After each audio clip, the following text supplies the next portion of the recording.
tertúlia. Meu boa tarde aí para todos e todas. Hoje é dia 16 de janeiro de 2013, quarta-feira. O verbete é de número 2540. Tem 6 páginas, 54 elogios e 20 máximos. Eu chamo a atenção que a divisão do detalhismo tem 14 máximos. O tema é sinergismo, TENEPS, retrocognição. A especialidade é tenepsologia. Quem redigiu o verbete é o nosso veteraníssimo professor Pedro, que nunca é esse. Já tem 41 verbetes com esse. E você tem quantos? 43. Está sempre um na frente. Ele permite isso, porque ladies first. Eu entendo. Agora, a definição. O sinergismo TENEPS retrocognição é o conjunto potencializador de efeitos recíprocos e interatuantes entre as práticas parapsíquicas interassistenciais diárias da tenepsologia e a possibilidade de acesso mais frequente e qualitativo aos recônditos retrosinápticos da holominemossomatologia, ampliando as competências tarísticas universalistas do assistente consciencial veterano. O holopensene da interassistencialidade parapsíquica. A intensificação da taquirritmia pensênica tenepsológica a partir da interação paracerebral crescente, amparador, tenepsista. A TENEPS enquanto polo atrator e reforçador do holopensene da autoparaprocedenciologia. A lucidez pessoal quanto aos estágios da TENEPS. A importância de se lembrar a data do início dos trabalhos tenepsológicos. A pontualidade diária perante a tenepsologia. O autosservimento quanto à complexificação do processo interassistencial pessoal. A necessidade de saber mais para ajudar mais. Para cogniciologia. A relevância da memória na interassistenciologia. Agora, a autovivência do estado vibracional profilático predispondo a descoincidência holossomática. A ativação predominante dos chakras superiores no estágio tenepsiológico mais avançado. A reverberação retromnemônica nas sinapses atuais desencadeada pelo acoplamento energético profundo, assim, com as consciex atendidas. O arco voltaico crânio-chacral reordenando e para-higienizando o sinapsossoma. Agora, nós temos aí, na argumentologia, tem o tópico da interdisciplinologia, com 7 possíveis predisponências retrocognitivas derivadas das práticas tenepsológicas, vivenciadas em geral pelo tenepsista veterano, a fim de ampliar os detalhes pesquisísticos relacionados ao tema. Na remissiologia dos 15 verbetes, nós destacamos 5. Binômio TENEPS, autopesquisa, extra da TENEPS, gatilho retrocognitivo, sinergismo TENEPS, epicentrismo e TENEPS inspiradora. Frase enfática. O sinergismo TENEPS retrocognição é a ocorrência possível para qualquer intermissivista dedicado, porém, passível de ocorrer mais frequentemente após 20 anos de práticas tenepsistas. Você já vivenciou ocorrências retrocognitivas a partir das práticas tenepsológicas?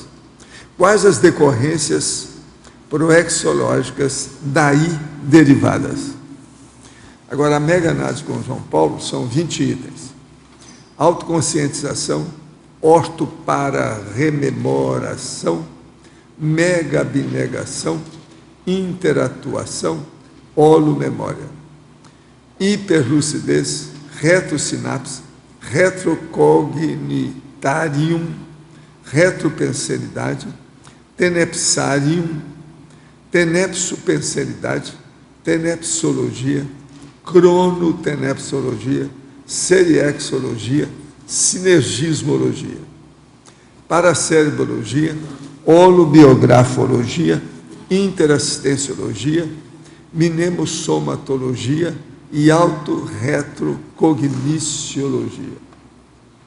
Agora, o verbete hoje do dicionário é arquiexistenciologia, o argumento é neoverponológico, é apenas uma página e pouquinho, para explicitar o assunto. Agora, questionamentos. Sou ambicioso e nessa SERIEX tenho muita como meta atingir a dispersidade. Quer dizer, nessa SERIEX que está falando, quer dizer, nessa vida humana. Aos 20 anos me perguntei se poderia fazer TENEPS e o senhor disse, faça. Estou fazendo há 16 anos, mas ainda não tenho FIEX, embora o atendimento seja 24 horas e em qualquer lugar. No meu último ECP2, perguntei ao EPICOM se em 15 anos consigo atingir a dispersidade. E esse disse que o tempo não é importante. Não disse sim nem não. Bela resposta, hein? Orientou que devo fazer diversas recins e fazer uma autodissecção. Professor, qual a melhor técnica para fazer a autodissecção consciencial? Olha, o ideal é com 5 obai umas 10 vezes. Se você não achar bom, é ser evoluciente na OIC. Professor, como posso orientar uma pessoa sobre a veracidade de programa de TV apresentado pelas igrejas evangélicas, onde são mostrados verdadeiros milagres? Pessoa entrando em cadeira de roda e sair sambando. Pessoas devendo milhões e após orar com os bispos conseguiram pagar tudo e ficarem ricos. Fogueira santa, descarrego especial, óleo de Monte Sagrado, óleo do Monte Sagrado. Olha, fala com ele o seguinte, que é muito importante isso que eles estão fazendo, porque estão agora mostrando como é que adquire dinheiro através da doutrinação. E eles estão esperando a volta do Cristo que vem aí, que eles vão ensinar para ele como é que explora o povo com dinheiro. O templo é dinheiro. Eu já escrevi sobre isso há 20 anos. Apesar de ainda não ter consultado um especialista que corrobore minha suspeita, acho que sofro de fibromialgia. Pesquisando na internet, vi que todos os sintomas batem. Li que a fibromialgia causa movimentos involuntários das pernas durante o sono, e em alguns casos graves até dos braços. Desde pequeno tenho movimentos involuntários nas pernas durante o sono. Recentemente, quando comecei a me interessar por projeção da consciência, pude verificar que quando o corpo relaxa, sinto fadiga muito forte nas pernas, seguida de movimentos bruscos. Isso tem me atrapalhado muito.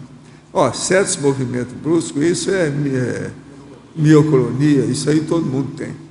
Pode a fibromialgia ter origem de cunho energético, já que a medicina moderna não sabe ao certo o fator que a desencadeia? Não, às vezes você tem a mioclonia. Tem gente, por exemplo, que tem mioclonia demais, começa a mexer com o estado vibracional, aquilo exacerba, aumenta. Alver Betólogo, professor Pedro, Fatologia, página 2, segunda linha. Gostaria que salientasse mais sobre a importância de se lembrar a data de início dos trabalhos tenepsológicos. Eu coloquei esse item aqui, essa sentença, porque quando a gente dá alguns cursos relacionados à TENEPS, principalmente o fórum da TENEPS, e conversando com as pessoas também, a gente vê que algumas não dão tanta importância para isso. E a gente acha isso que não é o ideal, porque primeiro porque você tem que contar justamente os anos de prática para você ter uma noção se você está evoluindo, para você ter uma noção se você está chegando perto da UFIEX, por exemplo. E segundo, demonstra também um cuidado, um zelo, um carinho por aquilo que a gente considera uma das práticas mais avançadas e importantes dessa vida humana. Então, se a pessoa não tem essa noção temporal, ela pode cair naquilo que a gente considera de entrar como se fosse no funcionalismo público. Ela vai lá simplesmente bater o cartão na TENEPS e não tem muitas condições de avaliar esse crescimento, esse desenvolvimento, essa evolução. Então, eu acho isso fundamental, a pessoa ter isso em mente e fazer esse cotejo cronológico, evolutivo. Né?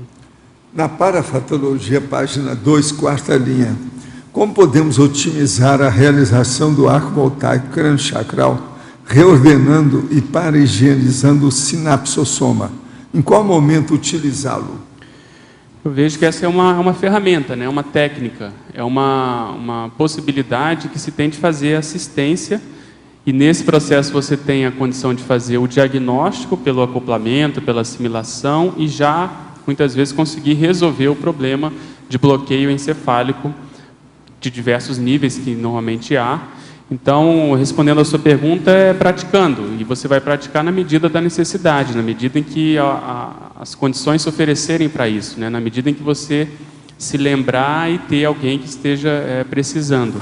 E essa experiência ela vai te dando mais autoconfiança para você poder perceber quando você conseguiu tirar um bloqueio, conseguiu resolver uma condição, quando você acha que vão ser necessárias outras sessões de arco voltaico e assim sucessivamente.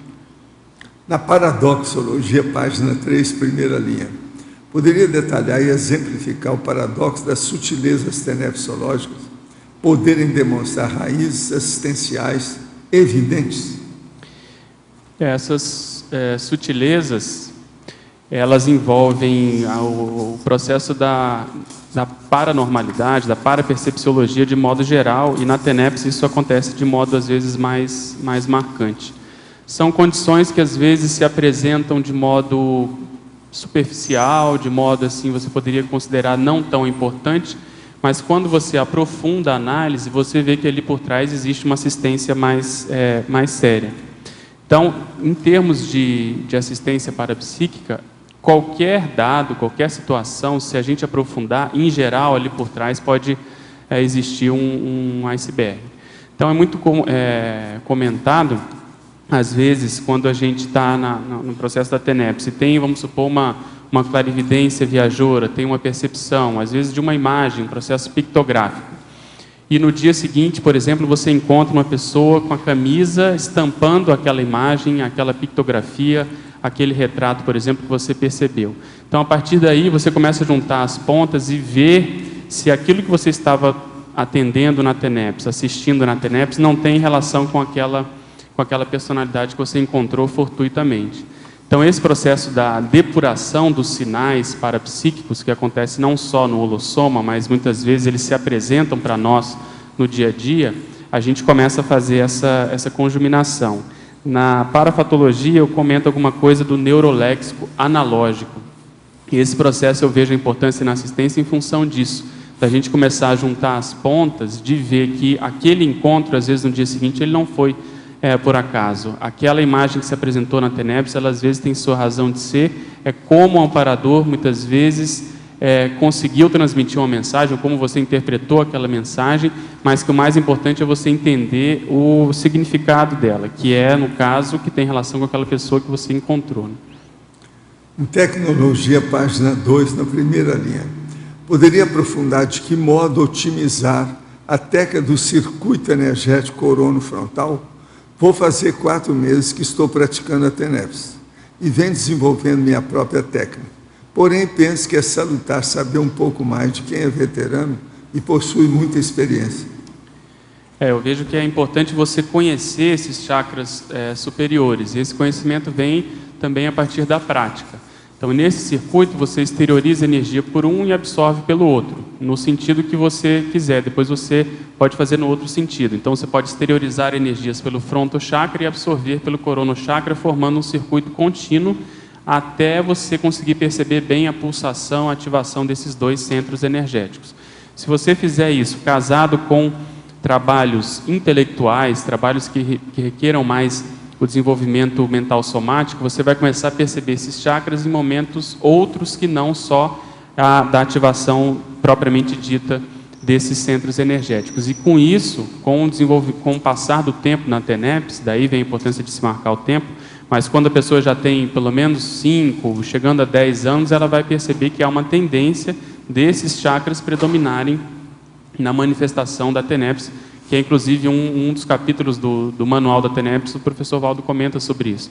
Então, essa intimidade maior com esses chakras, eu acho que ela é importante a gente ter desde o início das práticas, para que quando isso ocorra de modo espontâneo, de modo muitas vezes parapsíquico, ou seja, orientado pelo amparador, a pessoa já tenha confiança nessa condição. Alberto Betógrafo, nas retrocognições que podem ocorrer durante a TENEPS, é possível perceber a sua própria personalidade consecutiva? O professor tem algum exemplo?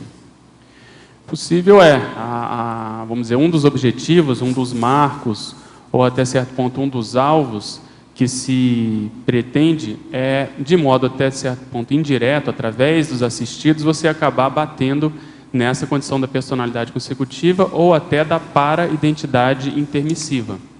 Então, eu não estou nessa condição, mas a gente, por um raciocínio lógico, quanto mais a pessoa vai desenvolvendo o domínio do parapsiquismo interassistencial, principalmente se ela já está próxima da UFIEX, que é o que a gente comenta aí na argumentologia, é de interesse dos amparadores que esse tenepsista saiba quem foi, justamente para ele ter mais autoconfiança, saber com quem que ele vai lidar, com quem que ele está lidando, quem que ele está assistindo, para ele poder aperfeiçoar cada vez mais essa assistência. Então eu vejo que é um desenvolvimento natural, né?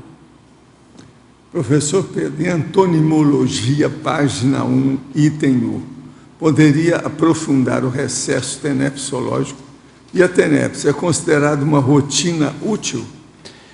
Sim, começando pela segunda, a tenepse é talvez a rotina uma das mais úteis, né, que a gente consiga implementar nessa existência, principalmente se a gente considerar as outras vidas que a gente teve aí mais recentes. E o processo do recesso tenepsológico é muitas vezes determinado momento, período de tempo que a pessoa passa em que ela sente que não há nenhum desenvolvimento. Isso a pessoa tem que interpretar com cuidado, porque pode ser um processo tanto nosográfico, ou seja, aquilo está mostrando que a pessoa precisa mudar de patamar, ela precisa renovar uma determinada situação, reciclar algum traço. Hoje de manhã a gente comentava muito sobre os bagulhos energéticos, muitas vezes insuspeitos, que a pessoa tem na casa, ela tem aquilo há anos. Então, às vezes, a pessoa pode começar a analisar mais profundamente esse processo conscienciométrico e, até certo ponto, também ambiental, onde ela está convivendo. E, por outro lado, o recesso tenepsológico pode demonstrar que ela está já mudando de patamar. Às vezes, a mudança de um amparador da TENEPS pode ter um tempo, um delay, até que esse novo amparador tenha mais intimidade com você, com o tenepsista, para que a coisa comece a acontecer em outro nível. Então, vale a pena fazer essa interpretação e ver qual é o caso que se encaixa mais, né? No verbete do DAC, em conclusão, página 31, terceira linha, o senhor poderia explicar a frase? Não existe risco de vida, existe o risco de morte. Sim, esse negócio de falar que a pessoa está com risco de vida é besteira. A pessoa, se ela está viva, ela não tem risco. Então, ela não tem risco de vida. Ela vai ter mais vida dentro da vida que ela já tem, isso é bobagem.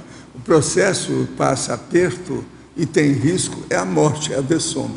Então, eu digo o seguinte, quanto mais pressão, melhor para você assistir. Você não precisa ser maternal nem paternal nas assistências que faz. Temos de ter e manter ininterruptamente a autolucidez interassistencial. Não existe risco de vida, existe o risco de morte.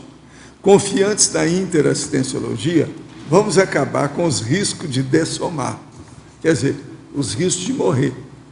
Agora, nós temos aí ainda, no verbete do DAC, página 31, premissum. Poderia explicar o último parágrafo? A gente não pode usar a conscienciologia como tacape na cabeça dos outros em respeito ao nível evolutivo dos princípios conscienciais. Sim, pela arqueexistência, a consciência mais oblativa é a consciex livre. A TENEPS consolida a oblatividade da consciência lúcida quanto à avaliação do nível evolutivo. A ficha evolutiva pessoal depende sempre do saldo. Isto é o óbvio ululante da evoluciologia. A gente não pode usar a conscienciologia como tacape na cabeça dos outros em respeito ao nível evolutivo dos princípios conscienciais. Então, veja, a oblatividade, no caso, é o processo da fraternidade vivida, prática, a pessoa que faz concessões assistenciais aos outros. Então, isso aí é muito sério. Agora, nós não podemos, só porque você está sabendo um pouco mais sobre determinado assunto, ir contra a pessoa ou criar problema com ela, ou esmagar a personalidade dela. Isso aí é que a gente tem que evitar o tempo todo. Agora, eu queria falar para vocês que eu tenho aqui o jornal aqui de Foz, que é a Gazeta do Iguaçu de hoje. Então tem aqui, no caderno 2, logo na entrada, tem IPC comemora Jubileu de Prata e 15 anos de utilidade pública federal em Foz. Inclusive tem aqui muita gente que aparece, etc. Tal, grande público que prestigiou a homenagem que foi feita. Agora, a homenagem foi feita para o IPC, para todo mundo que trabalhou com isso nesses anos todos, são 25 anos de trabalho. Agora, aqui nós temos um livro muito interessante, que é Coaching na Prática. Como o coaching pode contribuir em todas as áreas da sua vida. E aqui tem uma das nossas amigas que escreveu, isso aqui é uma coletânea, ou seja, uma antologia de artigos selecionados sobre coaching. E tem aqui uma amiga nossa que já esteve aqui, que é a Vanessa Tobias. A Vanessa é vencedora do Prêmio Mulheres que Fazem a Diferença, de Florianópolis. Ela é empresária e é professora universitária. Então, ela estuda o processo do coaching na vida em grupo. Um dos artigos aqui é dela. Muito interessante o livro, de alto nível técnico. Vale a pena ser visto. Esse aqui eu vou te pedir para você dar lá para a nossa. Agora, outra coisa que eu queria falar para vocês. Nós estamos aí vivendo esses dias mais um daqueles problemas que a turma que vem aqui sente. Então, é bom eu falar para os poluídos da vida aí fora, teletertuliano poluído, alô, teletertuliano poluído. Tem um paulistano que veio aqui em Foz, ficou aqui no CEEC. Mais um que acontece. Então, as primeiras noites ele não pôde dormir.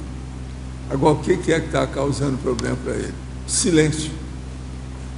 Silêncio criou problema, ele não está acostumado com o silêncio, que está poluído. Então, a patologia dele é a poluição sonora. Então, ele aqui não tem cortina sonora, não há pano de fundo, não há ruídos. Então, ele ficou piradão, não pôde dormir, deu insônia no cara. Isso é paulistano, é gente de São Paulo, como é que eles estão poluídos? Esse aí, ó, nesses últimos 2 anos, é a 4ª pessoa que vem reclamar para mim isso. De modo que os teletertulianos que vêm aqui já se preparam. Se você está na base de ruído, qualquer coisa você traz aí alguma coisa para fazer barulho para você. É um radinho, uma coisa, deixa ligado. Por aí a gente conclui que eles devem ter mais dificuldade de fazer autorreflexão, né, Valdo? Tem que ficar em silêncio íntimo. Pois é, não. Lá deve está ser mais poluído, difícil, outra óbvio. coisa. Isso aí prejudica a cabeça dele. Você já pensou? Esse cara não tem sinalética nenhuma para psíquico. Não tem. Agora, ó, ao caso daquele caso do meu irmão, que ele foi para o Rio de Janeiro, então começou a trabalhar lá, e ele trabalhava o dia inteiro lá em Copacabana. E tinha uma casa também no lugar que fazia muito barulho, que é perto da estrada. Então ele foi para Monte Carmelo, e no segundo dia ele falou assim, onde é que a gente compra prato? Então a minha irmã falou, não, você vai na rua ali, vira a esquina e tal, compra lá. Então ele chegou lá e comprou aquele montão de prato. Depois chegou, arranjou um lugar que tinha pedra lá, com o negócio tudo calçado, e começou a jogar os pratos no chão. Ah! Aí eu chegava e falei assim, mas o que houve? Você está com raiva, o que houve por causa desse negócio de prato? Eu falei assim, não é nada. É que eu não estou aguentando o silêncio. Preciso fazer algum barulho, porque eu não estou acostumado com isso. Então ele quebrou uma dúzia de pratos que ele comprou, porque o prato faz barulho, é bacana. Se sentiu bem. Aliviou, cara. Isso aconteceu com meu irmão. Professor, Então essas coisas acontecem. aqui.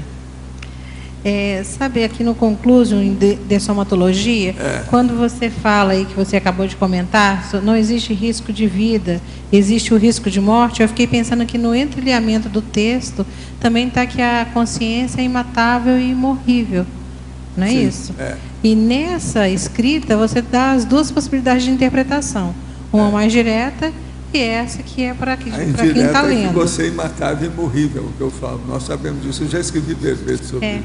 Porque na hora que você comenta, você só fez a mais É a óbvia. coisa mais embaixo, é mais séria. Agora, aí é interessante a gente falar, porque ainda na televisão ainda aparece. Ele está correndo risco de vida. Quer dizer, ele vai acabar ficando vivo. Sim, a gente ouve sempre. Não vai morrer. Né? Há muita bobagem nesse negócio. E aí, quando você vai falando assim, vamos acabar com os riscos de dessomar, não serve só para a coisa da riscomania. Mas serve também para a nossa Pra percepção todas de que a percepções. gente, ao dessomar, a gente está Não, fora. E o problema também de praticar a TENEPS, né? E praticar também a programação existencial. Fazer aí a ProEx. Isso também é importante. E pensar em Aproveitar a Seriex, vida. né? Tá. Pedro, na página 2, parafatologia, a 7ª linha. O neuroléxico analógico teátrico possibilitando a amarração de pontas retrocognitivas. Podia dar uma geral? Até coincidência, hoje de manhã a gente falou muito sobre analogia e homologia, né? Então, o que eu penso é que se a gente não tem assim, uma elasticidade maior, não tem o costume, por exemplo, de ver e fazer cotejo, ver, por exemplo, duas condições diferentes, mas você consegue enxergar uma na outra, a partir, por exemplo, do processo da metáfora, esse exercício ele vai facultando a gente a ver, muitas vezes, a mesma pessoa em outro soma. Ou seja, o conteúdo é o mesmo, o significado, a semântica, o que está por trás é o mesmo, mas mudou, às vezes, o soma. Então, essa sensação, às vezes, de dejaísmo, essa sensação de familiaridade, se a gente vai aprofundando e se a gente tem essa possibilidade, e aí tem que ter o know-how por trás, que é você ter um dicionário cerebral maior, uma cultura maior para você poder fazer cotejo, você ter alguma, como a gente estava comentando, alguma intimidade maior com esse processo metafórico, eu vejo que isso ajuda a estabelecer esses cotejos. E por quê? O processo dentro da minha hipótese é o seguinte: a parafisiologia acontece aí, que o paracérebro ele vai encontrar no cérebro físico mais ambiente para poder passar essa informação, para poder fazer esse download, como a gente está comentando em determinado momento aí.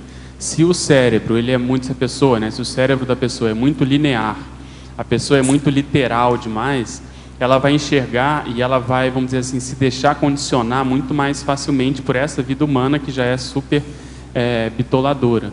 Então, há uma dificuldade da pessoa de fazer essas extrapolações, de poder enxergar o que está por trás daquela manifestação nesse novo corpo.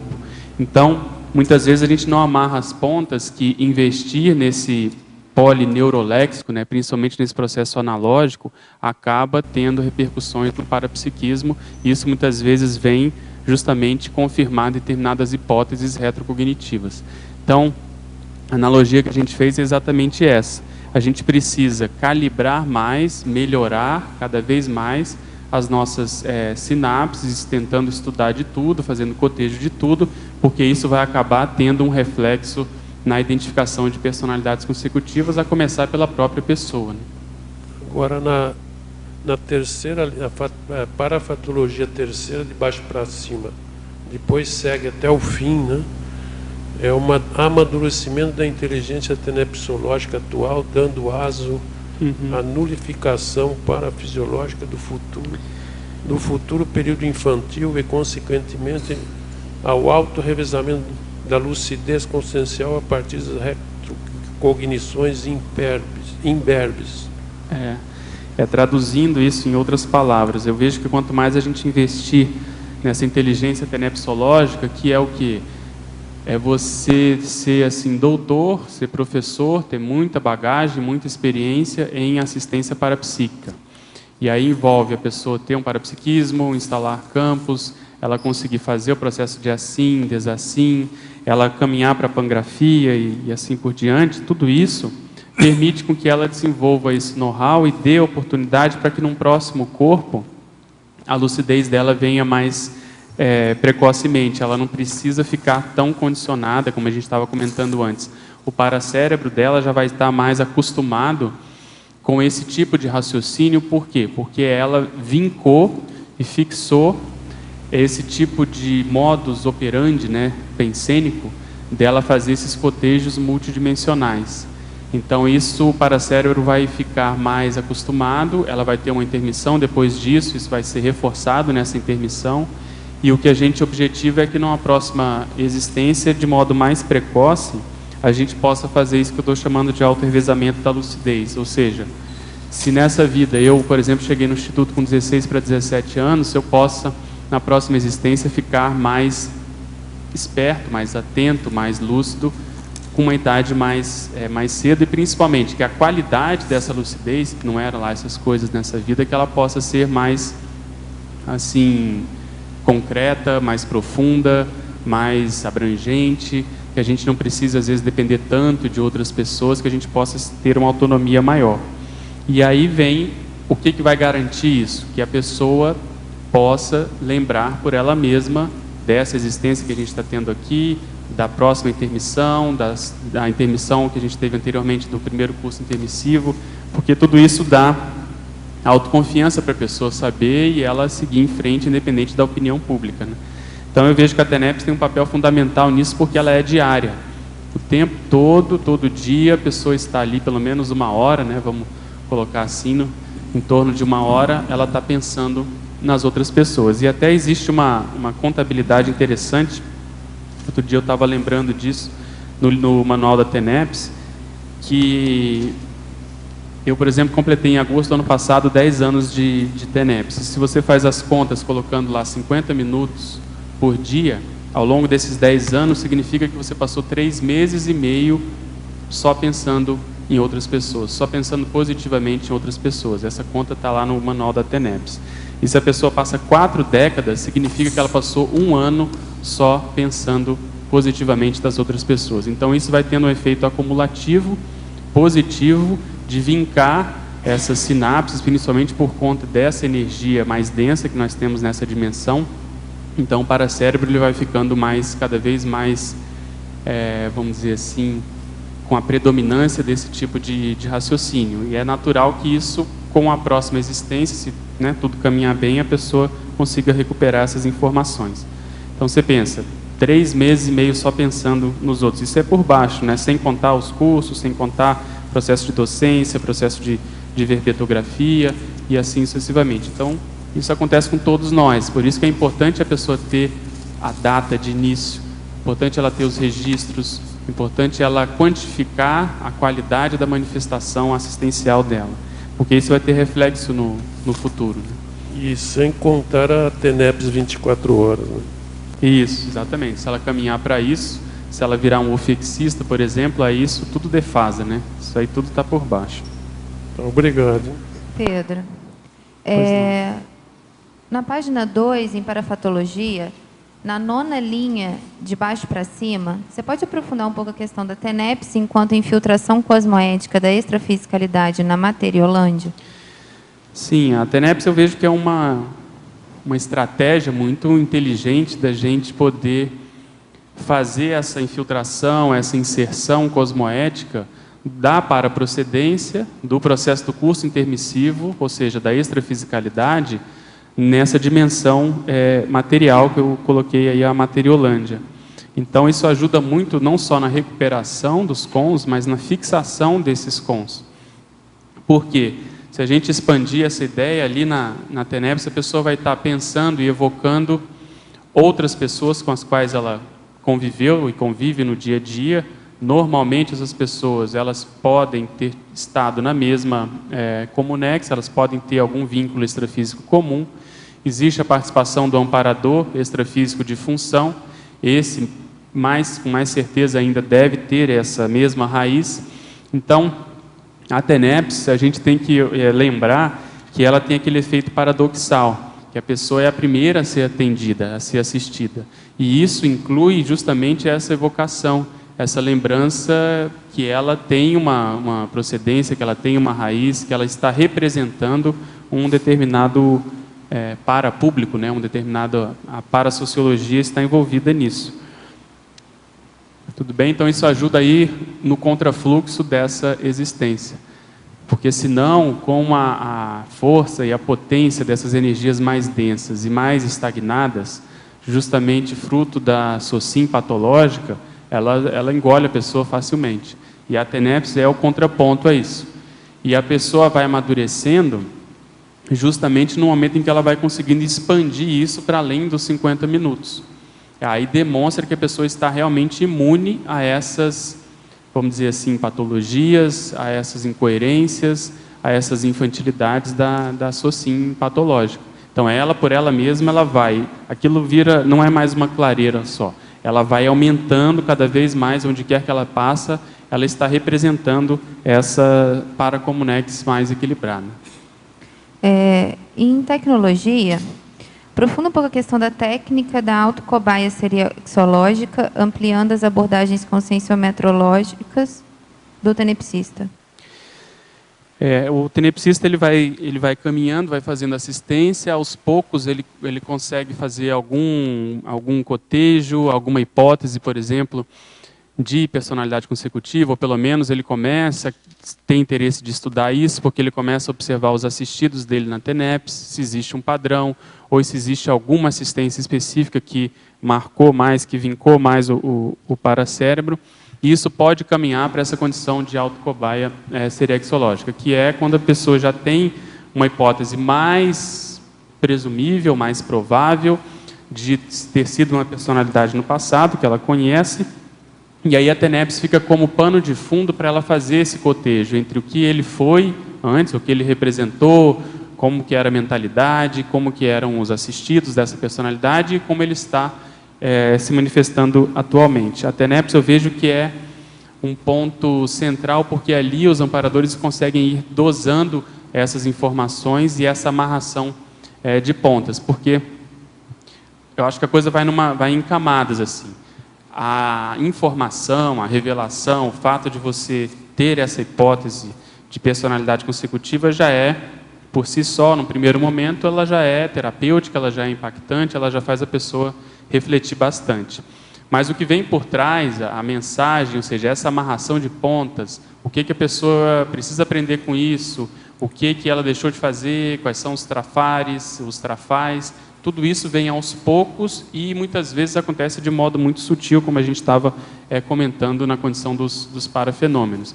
Então, às vezes, é um comportamento às vezes, que a pessoa não dava importância antes, que hoje aquilo aparece de modo mais gritante e ela tem condições já de trabalhar com isso.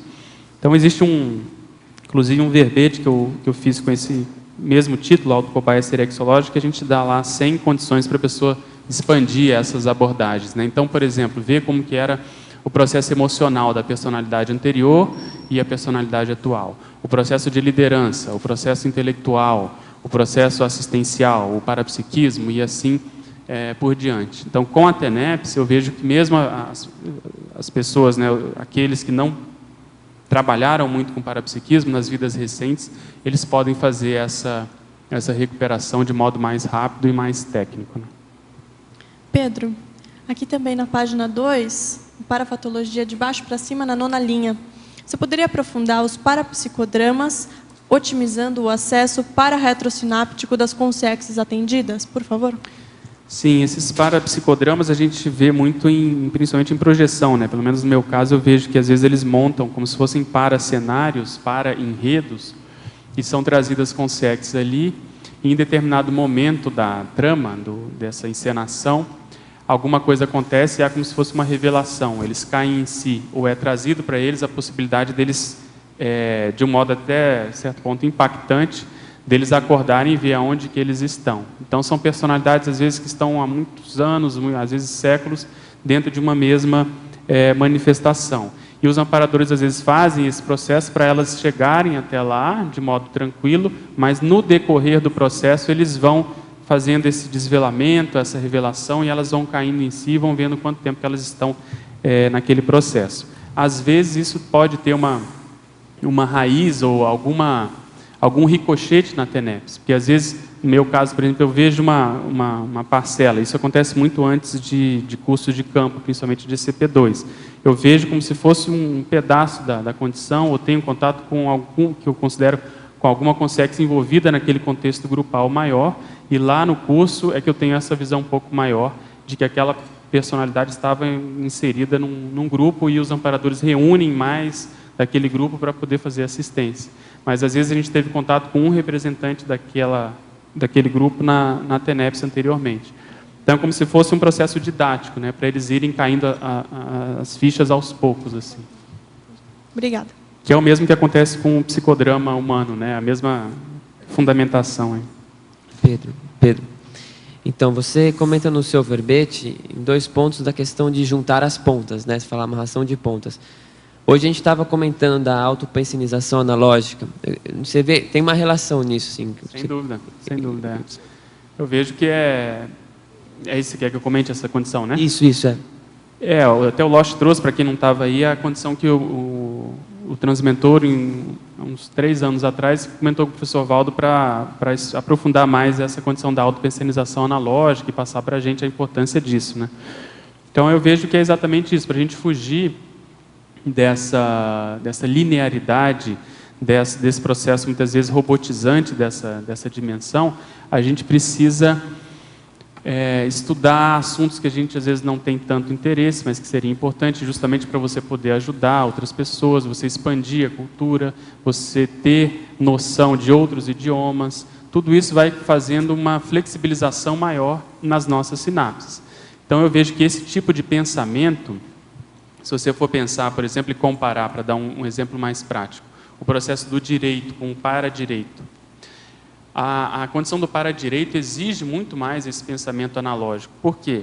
Muitas vezes, aquilo que se apresenta como um imbróglio, um delito, uma chicana, um processo aqui humano, ele tem uma raiz muito, muito antiga. Então, você, às vezes, está vendo ali, diante daquele processo envolvendo 2 ou mais pessoas, que aquilo aconteceu, de fato, é um delito, é um crime, é uma condição, mas que no bojo da situação, envolvendo o para-direito, aquilo às vezes é uma bênção, é uma coisa positiva para a história daquelas personalidades. Obviamente você vai julgar e vai tratar no direito comum, tudo bem, mas quem tem essa visão serexológica vê que às vezes aquela personalidade dos males o menor, ela que fazia ou faria uma condição muito mais crítica, muito mais séria, envolvendo um número muito maior de personalidades, às vezes eles conseguiram fazer com que ela ficasse restrita e fizesse um mal menor, que ainda é um mal, não estou defendendo aqui essa condição, mas que esse tipo de pensenização ajuda, principalmente os evoluciólogos, a terem essa noção,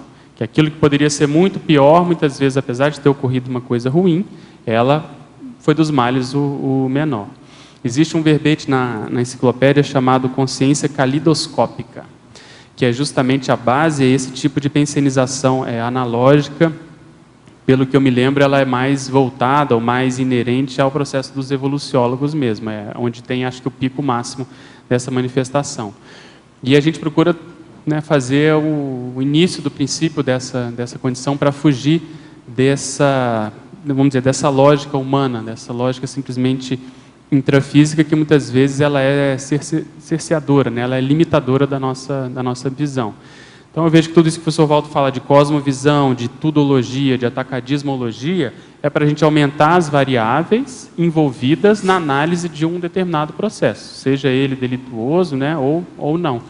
E aí, com isso, a gente tende a expandir e entender mais da cosmoética.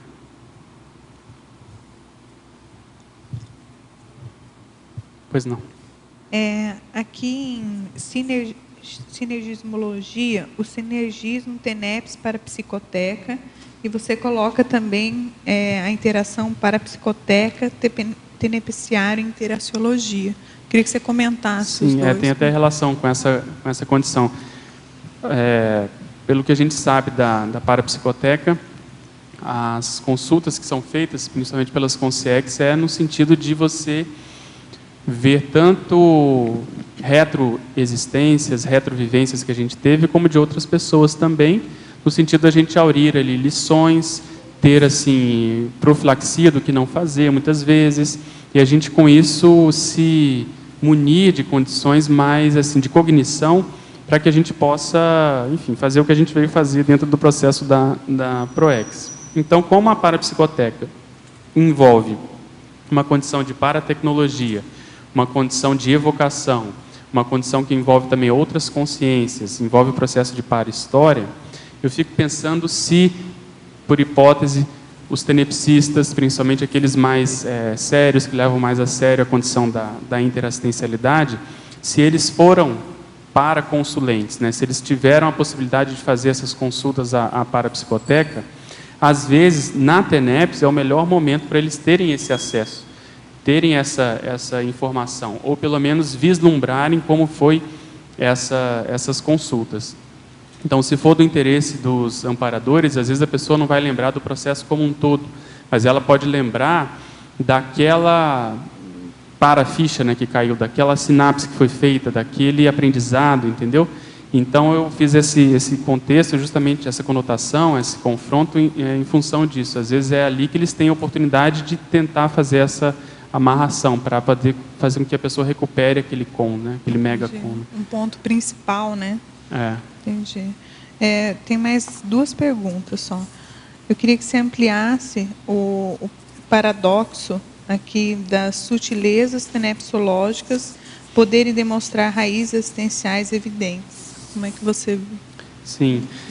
Isso é um dos capítulos do manual da TENEPS. Sugiro quem não lembra ou não conhece ler, porque às vezes no desenvolvimento da TENEPS a gente vai desenvolvendo também a nossa sinalética. Mas eu vejo também, inclusive também foi assunto de hoje de manhã, a gente vai desenvolvendo, pelo menos ficando mais atento ao processo das sincronicidades que acontecem. Então, às vezes, na TENEPS, a pessoa pode ter a experiência de visualizar, por exemplo, o que já aconteceu comigo, de participar, no caso até foi extrafisicamente, de uma assistência que envolvia um determinado objeto específico. E no dia seguinte, que até a gente foi começar a dar um curso, na primeira fila tinha uma pessoa com o mesmo objeto estampado na camisa, desse tamanho, né? Então, com isso a gente vê que há essa conotação. A TENEPS ela vai se infiltrando na nossa vida e vice-versa, né? A vida vai se manifestando cada vez mais na própria TENEPS. Então, é um processo sutil, porque você vai pensar assim, a pessoa está com aquela camisa ali, isso às vezes não significa nada. Mas por trás daquilo, às vezes, tem uma baita de uma mensagem. Então, eu fico pensando o quanto de mensagens não existem e a gente não consegue perceber. Outra coisa que o professor Valdo, estou lembrando aqui, que ele comenta lá no livro, é o binômio assedialidade-objeto.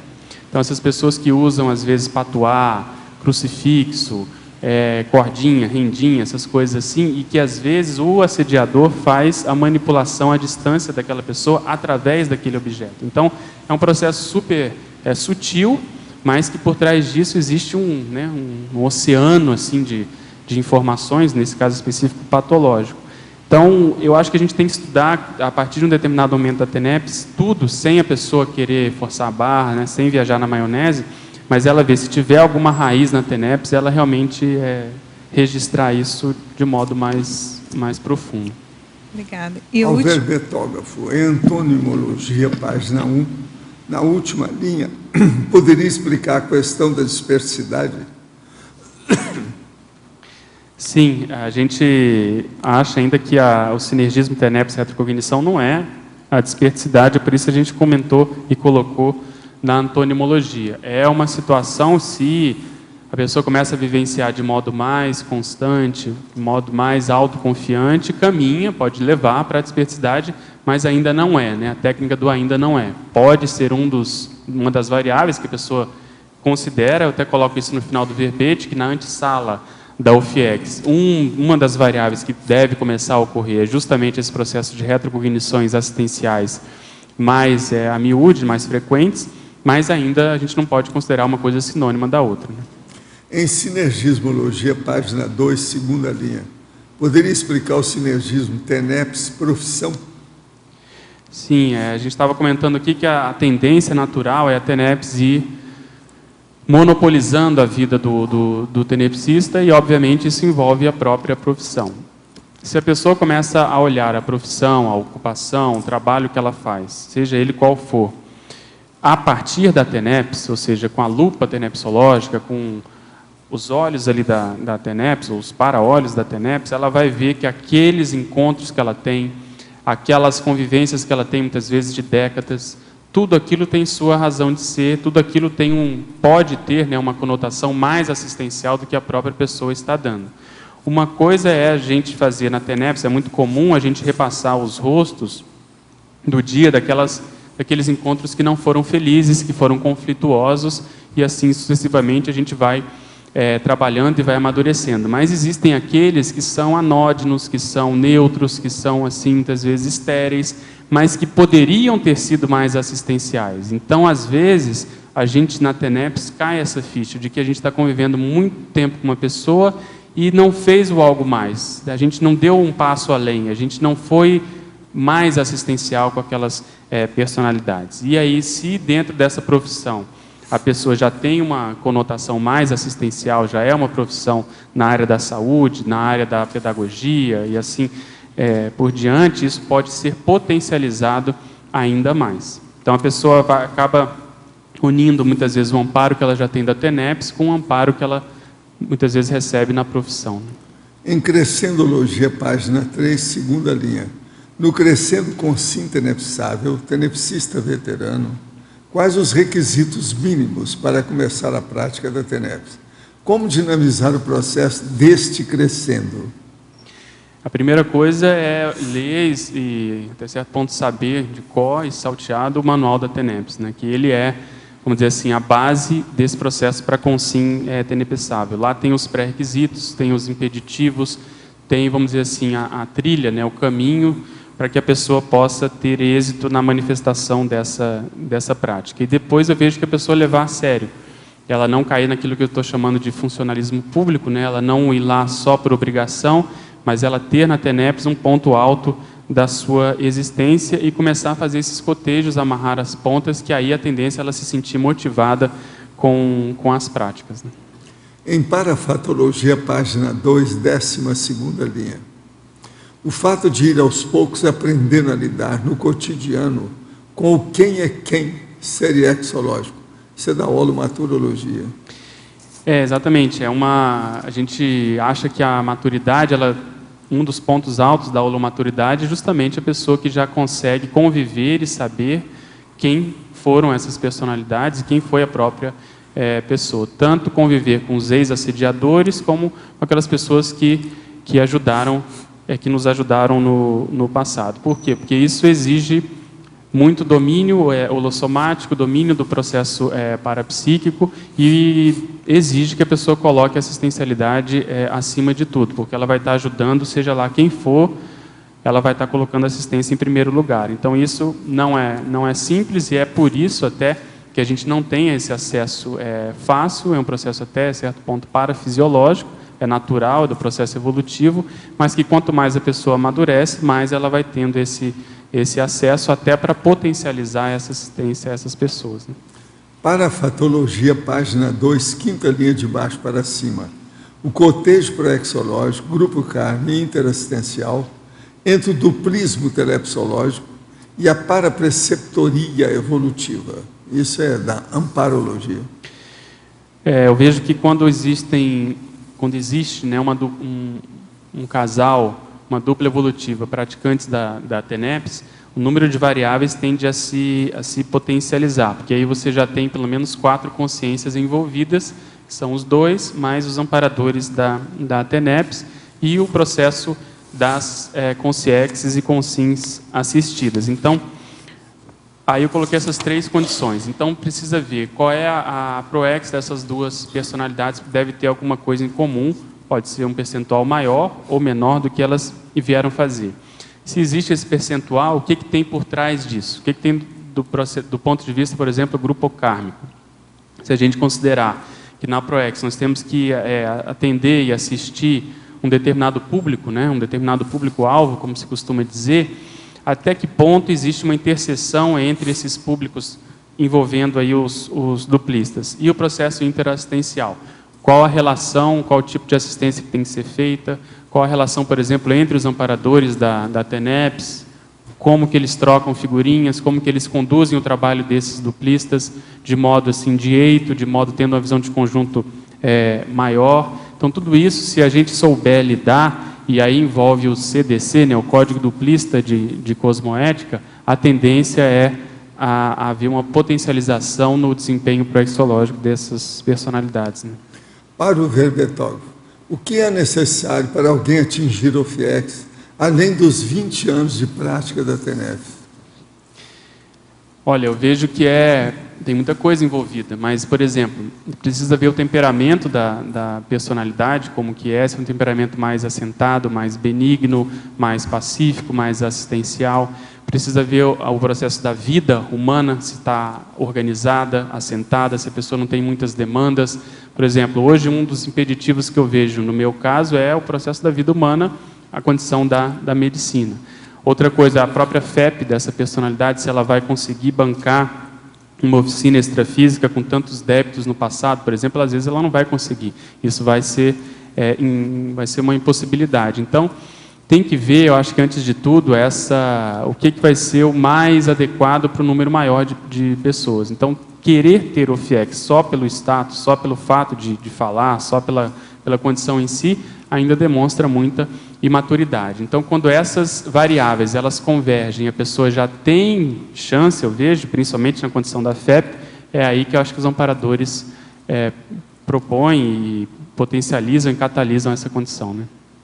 Ao professor Pedro, em Parafatologia, página 2, terceira linha de baixo para cima, por favor, expandir o amadurecimento da inteligência tenepsológica atual, dando aso à nulificação parafisiológica do futuro período infantil e, consequentemente, ao auto-revezamento da lucidez consciencial a partir das retrocognições imbermes, que é a neorressomatologia. Nós comentamos aqui que a TENEPS, além do processo assistencial, um processo de catalisar a evolução, uma das formas, uma das estratégias que a gente pode encarar é justamente na consolidação desse modus operandi interassistencial. Eu vejo que essa inteligência tenepsológica, o que está por trás dela? Está por trás do processo da assistencialidade parapsíquica, da autoconscientização multidimensional, da autoconscientização serexológica, quer dizer, a pessoa já consegue se localizar no processo da Serex, já não tem mais dúvidas mortificadoras quanto ao processo multidimensional. E isso, ao longo do tempo, a gente colocou aí o princípio da vitalicidade tenepsológica, quer dizer, o processo da TENEPS é para a vida inteira. E nós falamos que uma pessoa que pratica a TENEPS durante 40 anos, ela ficou pelo menos 1 ano pensando só naquelas pessoas que ela quer ajudar. Então, tudo isso vai fazendo um processo de camadas, vai assim consolidando, vai aumentando, vai fortificando as sinapses para que num próximo corpo a paragenética pessoal ela seja mais forte do que a genética. Então, naturalmente, ela vai recuperar essas informações que estão muito fortes, muito vívidas no paracérebro pessoal. Então, esse auto-revezamento da lucidez é isso, é você adquirir lucidez mais precocemente. O professor Valdo sempre comenta que nessa vida, aos 3 anos, ele já começou a manifestar esse tipo de ocorrência, né, das retrocognições.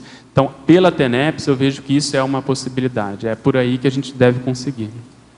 Em Crescendologia, página 3, primeira linha, poderia aprofundar o crescendo flash retrocognitivo na TENEPS, retrocognição confirmada na OFIEX?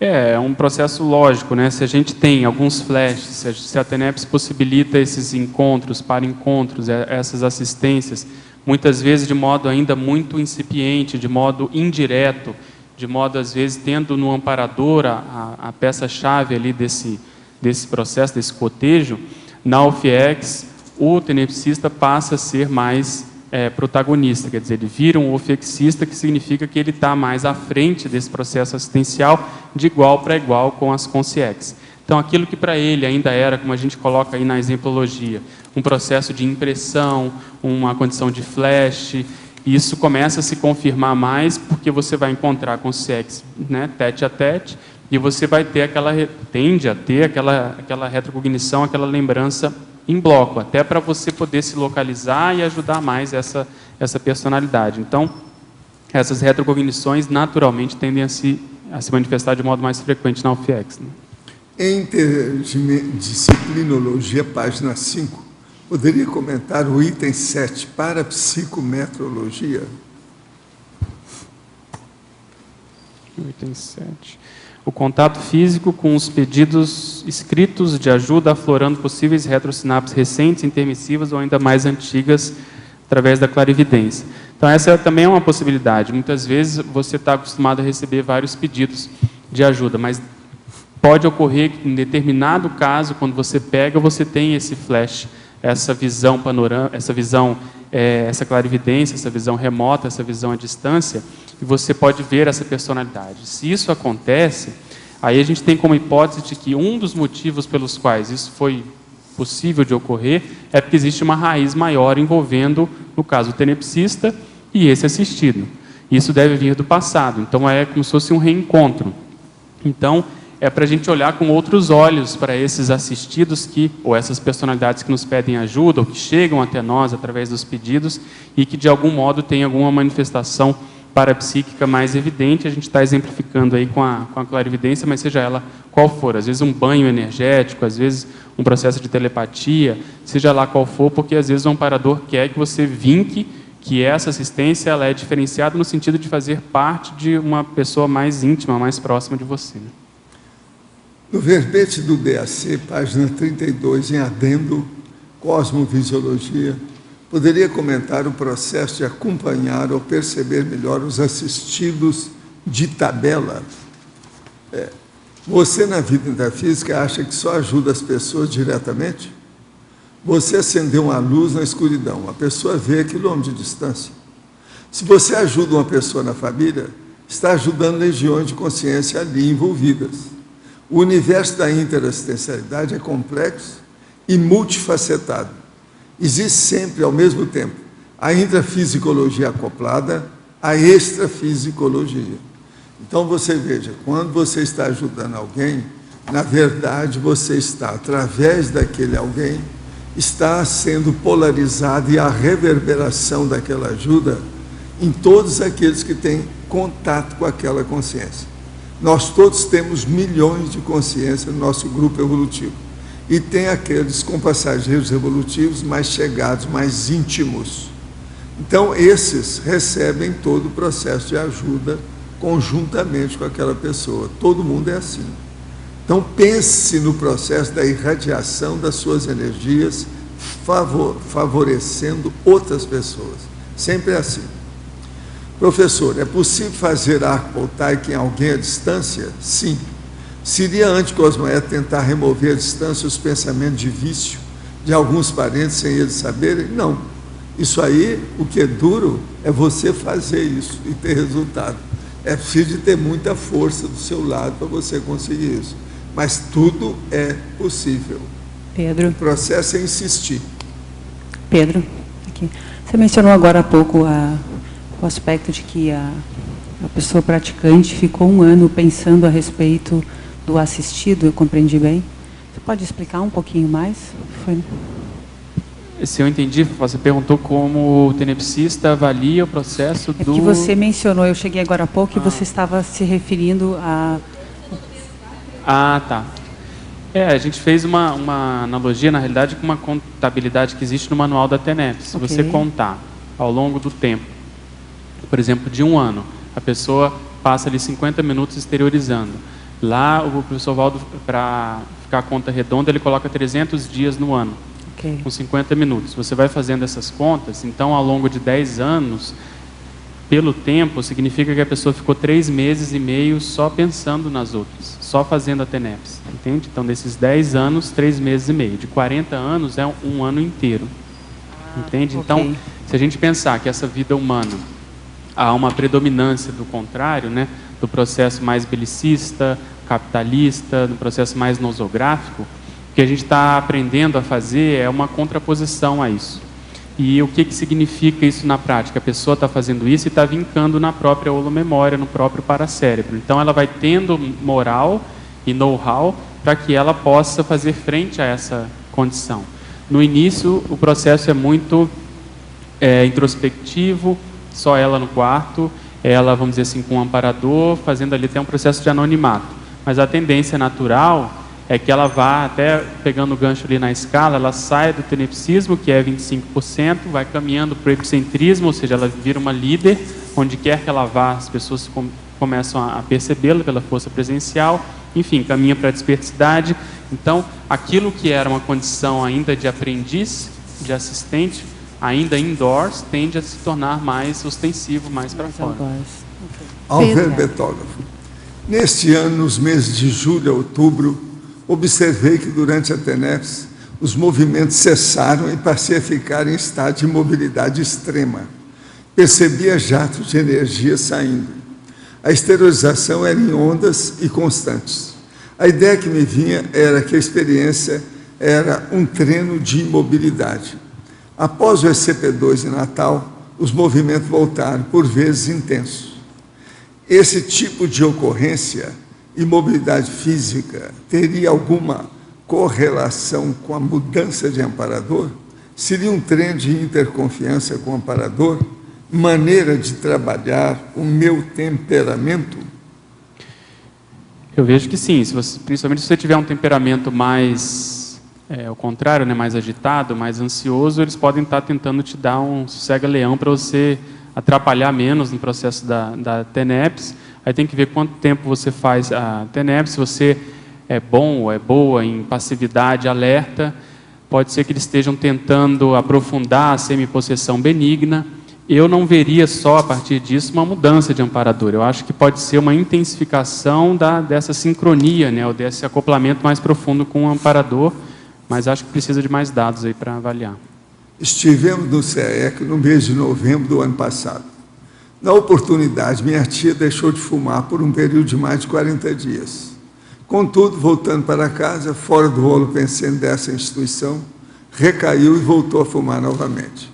O senhor poderia dar-lhe um conselho a respeito que ela deve fazer para realmente deixar o vício do tabagismo definitivamente, para poder trabalhar e começar a fazer TENEPS?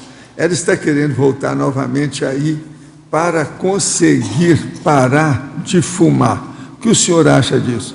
Não, se ela não vem para cá, o ideal é você dar um jeito de interná-la durante uma boa temporada no spa, que ela tenha até um certo conforto das coisas, que ela pode começar a ler o manual da TENEPS todo dia, e muito remédio com o médico que olhe a ela aí deixa, porque geralmente a pessoa, quando deixa de fumar, ela sobe pelas paredes e perde a estribeira. Então é bom, por causa da síndrome da abstinência, ter uma cuidadora, ou cuidador, ou cuidadores, um pelotão de fuzilamento perto dela. Às vezes ajuda. Professor, em relação à ficha evolutiva pessoal e os princípios conscienciais, quando a consciência começa a ter uma FEP, em qual etapa evolutiva? Não, ela tem na hora que ela começa a fazer assistência.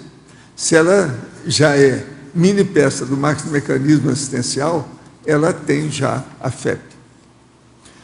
Professor, por quais motivos algumas consciências que atuaram na comunidade extrafísica do Pandeiro não conseguem acessar a conscienciologia?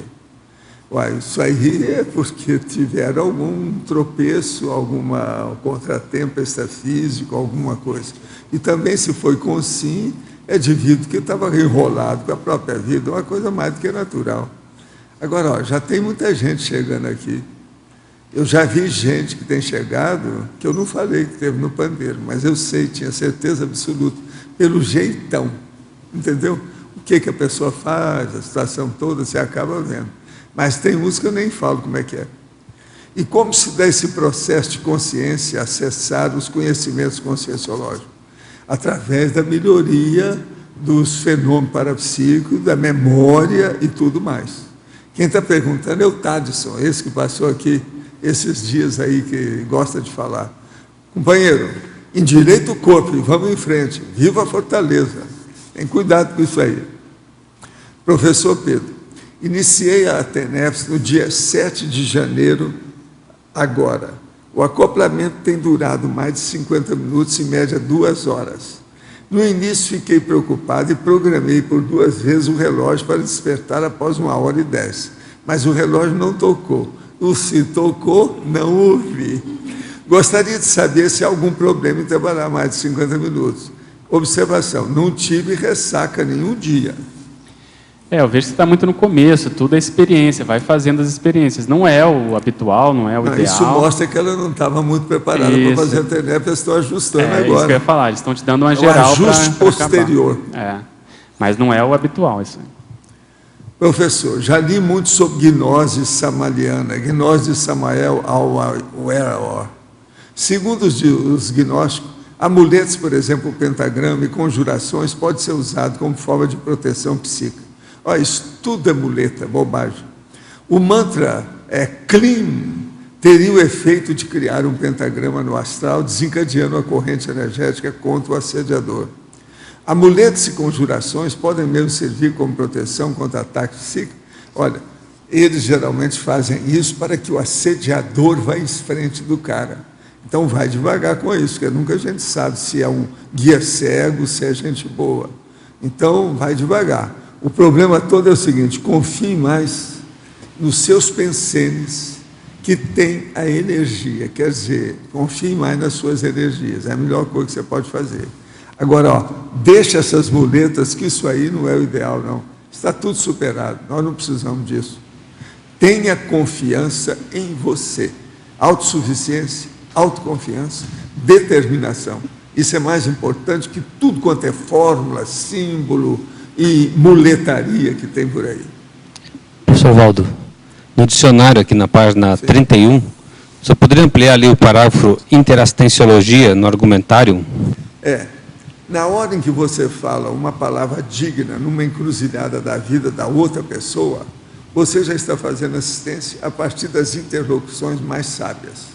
Não esqueça disso. Até os objetos pessoais participam da assistência. Limpe todos os bagulhos energéticos da sua propriedade. No processo assistencial, você não recebe nenhum troféu. Se aparece algum, é dos assediadores. A policarmologia é o top no universo da interassistenciologia. Principalmente aqui na parte de troféus, né? O senhor é uma pessoa que sempre recusou receber não, esse eu tipo sou de coisa. contra homenagem, essas coisas todas. Eu acho que a gente não precisa disso, né? Isso é bobagem. Agora, por exemplo, a gente recebe presente, isso é normal. Nesse fim de ano, por exemplo, se aí não tiver cuidado, você engorda uns quilos aí. Devido tanta manga que aparece, porque agora é safra da manga, e esse ano tem manga demais. Então, você tem que estar selecionando. Você está entendendo o que come. Então, outra coisa, se você começar a comer só panetone, você está perdido. Em 3 dias você tem 1 quilo a mais. Então, essa questão de não receber troféus é uma profilaxia, né? A gente recusar troféus... É a coisa mais sábia que tem, mas o povo é burro, né? Eles gostam de homenagem, gostam de palavreado, besteira. Né? Isso aí é da natureza humana, entende? Isso faz parte do serviço. Por exemplo, nós já fomos pavões. Pavões. Tem muita gente que ainda é pavão, né? É um resquício monárquico, de repente um resquício... Mas não, e o problema do stand, do palco, processo do vedetismo, o estrelismo, os spots, os faróis em cima da pessoa, tem gente que se habitua com isso. Professor. A ribalta, ó, entende? Professor Valdo, aqui. Sim. Do seu lado aqui, a letra B. O senhor falou do jeitão das pessoas referente ao pandeiro, né? Poderia dar alguns exemplos desse jeitão das pessoas que passaram pelo pandeiro? São pessoas que, às vezes, elas têm muito nitidamente a lembrança de certos temas conscienciológicos específicos. Então, eu levo isso em consideração. Por exemplo, uma pessoa que ela dá muito valor para a TENEPS, que nós estamos estudando aqui hoje com o Pedro. Tem gente que vem só com isso na cabeça, aquilo ali. Agora, às vezes eu prestava atenção bastante, falei assim, esse eu conheço, eu lembro dele. Entendeu? Agora, são pessoas novas.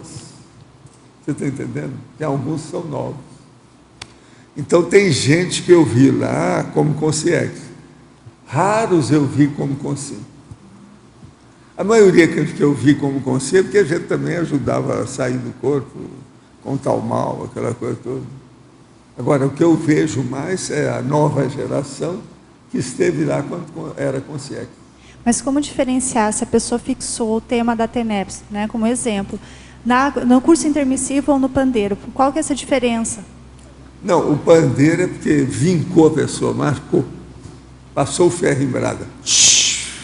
Ela não esqueceu aquilo. O pandeiro era muito específico, com muita gente, aquilo, a pessoa chegava lá, dava um impacto muito sério. Era muito sério. Mesmo para as conscientes, o negócio era sério. Entende? A gente vê. O Pensene dava esse impacto, é isso? Obrigada. Professor Valdo, só complementando ali a pergunta, então, quando o senhor fala de arquiexistenciologia, quer dizer a existência mais sublime, a existência principal. Aquela existência a mais, o extra que tem. Está entendendo? Devido ao problema de quê? A paraprocedência, o que você fez antes de ressomar. Isso aí é importantíssimo, a pessoa tem que levar em consideração. Seriam as nuances da interassistencialidade, as nuances evolutivas, o detalhamento evolutivo. Agora, o problema é que é preciso haver memória, né? Sem memória nada disso funciona. Dá para perceber um encadeamento, então, entre o tema do dicionário e o tema que o Pedro traz hoje aí, né? Tem algumas interações sempre, né? Porque os assuntos são da conscienciologia, né? Ambos os locais.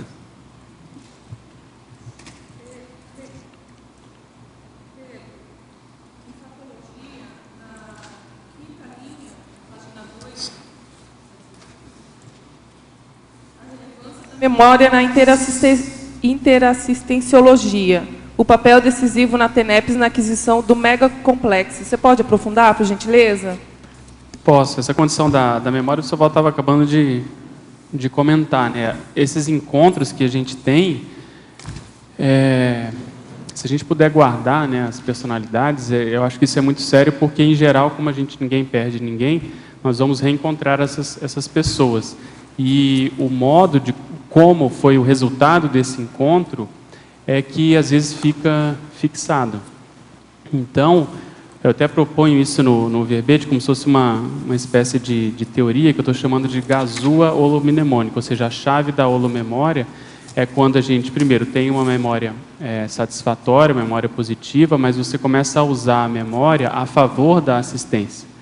Ou seja, você guarda no seu cabedal, nas suas sinapses, no seu cérebro, tudo que possa ser mais assistencial, tudo que possa ajudar cada vez mais as pessoas. Então, se a pessoa quer aumentar o dicionário cerebral, é com o objetivo de fazer essa assistência cada vez maior. Então, na TENEPS, a gente vai aprendendo a rever esses encontros que não foram positivos e você vai jogando energia para acalmar, pacificar, para melhorar aquela personalidade. Depois, como a gente comentou, você vai indo dar um passo além, ver o que você pode ajudar ainda mais aquela pessoa. Não é só liquidar com aquilo que não ficou mal, com aquilo que ficou mal parado, é você ir além. Então, esse processo, ao longo das vidas, ao longo da série X, vai fazendo com que a personalidade adquira esse hábito e ela vai vendo que começa a ver a predominância disso, começa a ver a predominância de memórias mais positivas, ou pelo menos que ela, no encontro ali com as outras, ela ajudou mais. Eu tive um fato interessante essa semana que me fez pensar bastante nisso. Tem uma funcionária que está trabalhando com a gente já há uns 6 a 7 meses, e quando ela chegou eu tive uma sensação de que eu já conhecia, uma certa familiaridade, mas nada muito sério, não comentei nada, ela estava chegando. E aquilo passou, a gente está lá convivendo. E aí, um belo dia, que foi justamente nessa semana, eu atendi lá um caso que foi de uma gravidez ectópica, que é relativamente comum, a gente fez o diagnóstico, enfim, caminhou e tudo mais.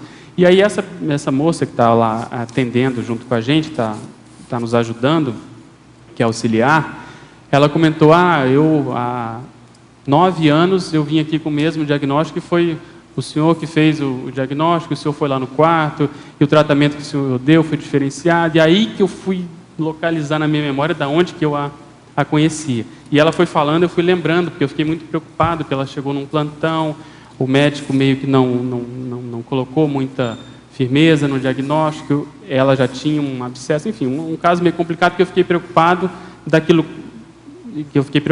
complicar, e ela muitas vezes poder até morrer por uma coisa que não é para isso. Então, eu dei um tratamento diferenciado pela gravidade da situação e, até certo ponto, pelo que eu vi de um colega que estava lá no plantão, e aquilo fixou a ela. Fixou a minha imagem, mas você vê que eu não lembrei, quando ela voltou, não lembrei que era ela. Então, você vê, só 9 anos, eu localizei superficialmente, depois que ela falou, aquilo tudo aflorou na minha cabeça. Agora, você imagina de uma vida para outra. Se a gente vai tendo esses contatos mais profundos em termos assistenciais, como o professor Waldo coloca aqui no verbete, esse processo de destino, processo que às vezes você foi responsável, ajudou de modo mais direto ou indireto a salvar a vida, ou pelo menos a dar uma orientação, ou melhorar o saldo da ficha da vida da pessoa, né, da evolução da pessoa. Então a pessoa retém aquilo de modo muito mais sério. E aí, dali, a gente extrapola para a identidade intermissiva, a identidade essa. Deve ser por isso que as personalidades mais lúcidas têm, mais avançadas, têm essa identidade extra, entende? Porque elas vão fazendo tanto assistência e você não tem como guardar tudo, mas daí, de um tempo, aquilo começa a eclodir extrafisicamente. Então, você vê, em 9 anos, imagina, assim, um século, né, de uma vida para outra, se há uma predominância da assistencialidade num número maior de pessoas, isso tudo tende a se potencializar. E aí, a pessoa sabendo disso, isso aumenta a autoconfiança dela para fazer dali para mais, né? Não sei se clareou esse exemplo. Mas... E você tinha, só um pouquinho, Walter, você tinha perguntado também do mega complexo. Eu vejo que a TENEPS é base disso. O mega complexo é um verbete que o professor Waldo escreveu, que é a condição da pessoa que já é o fiexista, já é desperto e adquire o complexo. Isso se chama mega complexo. Mas a plataforma para isso é a condição da TENEPS, que eu vejo. A partir da TENEPS que a gente vai conseguir galgar esse espaço aí, tá? Só para não deixar. Estou iniciando a TENEPS e após a prática me sinto mais leve. Porém, durante a mesma, vem imagens de pessoas e criaturas de faces horríveis. Estou em uma semana de TENEPS e me acontecem situações desestimulantes no dia seguinte, principalmente brigas com meu pai, mas continuo com a TENEPS. Estou fazendo bem? Ele está perguntando. Sem dúvida, você faz parte, você está dentro do jogo, né? Você está, acho que dentro dos 6 meses da TENEPS, é isso mesmo, você tem que insistir, ver o que você pode fazer para melhorar, para, vamos dizer, se gabaritar mais. Não pode estar brincando com o pai é o pai. É isso, tem que abençoar todo mundo, tem que fazer as concessões e que a tendência disso é essa poeira baixar. Né? Professor Pedro, em enumerologia, página 3, segunda linha, as semipossessões consecutivas, as exteriorizações consecutivas, as evocações consecutivas, as personalidades consecutivas, as assistências consecutivas, as memórias consecutivas, os cons consecutivos. Poderia exemplificar e aprofundar? O que a gente quis dar uma ideia, uma noção, é do processo da constância, né, do rame-rame. Aquilo é todo dia, é consecutivo. E dentro da prática da TENEPS, a gente vai tendo essas semipossessões com o amparador, essas semipossessões consecutivas. É bom a pessoa avaliar o patamar disso, se ela domina, se ela percebe o amparador, se ela já tem a sinalética do amparador da TENEPS bem definida, que é isso que eu coloquei ali acho que na pensinologia, a condição da interação paracerebral crescente, né, amparador tenepsista, essa taquirritmia pensênica. Às vezes você está num lugar que você não espera e de repente você vê a manifestação do amparador da TENEPS, isso já é alguma coisa, você já começa a perceber que você pode fazer assistência naquele local, e assim sucessivamente. A TENEPS, ela propicia essa repetição didática assistencial que para o próprio tenepsista é importante. E a gente fechou isso com os cons consecutivos, quer dizer, o que vai ficar disso? Qual é a lição aprendida? Qual é a mensagem disso tudo? Porque isso é o que interessa para que a pessoa leve para as próximas existências. E aí, se a gente puder fazer um gancho com a pré-intermissiologia, se a proposta é a gente fazer e ser líderes extrafísicos, né, assistenciais, dentro das nossas possibilidades com o nosso grupo, eu acho que a TENEPS, essa vivência consecutiva, esse aprendizado, é justamente uma das bagagens que a gente vai levar, das sinapses que a gente vai ter, da experiência que a gente vai conduzir para essa condição da pré-intermissiologia. Professor Waldo, eu sei que o senhor já comentou, cheguei atrasado aqui, mas o senhor poderia só reforçar um pouco aquela questão da dessomatologia ali, no conclusion? Quanto mais pressão, melhor para você assistir? Essa pressão, que tipo de pressão em cima do assistido? Pressão em cima de nós? É pressão holopensênica? Quanto mais gente, por exemplo, é uma pressão enorme. A hora que você aumenta a clientela, o negócio não é fácil. Você fica absorvido por aquilo. Então, essa pressão é positiva até um certo ponto. Agora, isso só acontece com o amparador se a sua auto-organização é boa. Se não for, eles não fazem isso. Pressão. Pense bem no aumento da pessoa. Uma coisa é você atender uma pessoa de vez em quando. Outra coisa é você atender 25 cada dia. Muda tudo. E também a questão do nível, a profundidade do trabalho. Pois E outra coisa, a visão daquilo com o tempo, como é que fica. Então aí é que a gente fala, o processo do veteranismo, a prática, o talento, entende, da repetição. É muito importante isso. A pessoa ter paciência na repetição. Isso é um talento. Na própria TENEPS tem períodos que intensificam a assistência. Aí depende também da clientela, né? A freguesia. Isso às vezes influi muito. Tem que olhar. Pedro, aqui na letra B, na parafatologia, terceira linha, poderia falar sobre a reverberação retromnemônica nas sinapses atuais, encadeada pelo acoplamento energético profundo com as consciências atendidas?